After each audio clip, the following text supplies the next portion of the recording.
একবার ভীষণ রাগ নিয়ে একজনকে বলেছিলাম, you will never message send me again. মানুষটা কষ্ট পেয়ে আমাকে আর নক দেয়নি এরপর।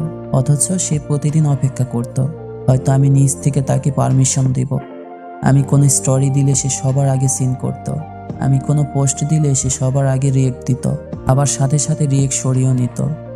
এটা সে করতো কারণ সে আমাকে ভুলতে পারেনি কিছু বাক্য, বলে ফেলা কিছু শব্দ, যা শুধু আমাকেই বলা হতো, যা শুনে আমি বিরক্ত হতাম কিংবা আন্দোলিত হতো আমার মন। প্রতিবার সেসব শব্দে সে শুধু আমাকেই মনে করত। তার এহেন কর্মকাণ্ড দেখে মনে মনে হাসতাম আমি। অপেক্ষা করতে করতে একটা সময় সে বুঝে ফেলল যে আমি তাকে আর পারমিশন দিব না। সে এরপর অপেক্ষা করা ছেড়ে দিল, আমার স্টোরি সিন করাও ছেড়ে দিল, পোস্টে রিয়েক্ট দিয়ে তা উঠিয়ে নেওয়া বন্ধ করে দিল। Probably she realised that she was waiting for a wrong man.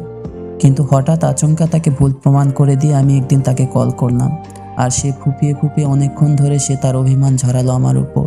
সেদিনই আমি প্রথম অনুভব করলাম, পৃথিবীতে সবচেয়ে বড় তৃষ্ণা হলো কারোর সাথে একটুখানি কথা বলার তৃষ্ণা।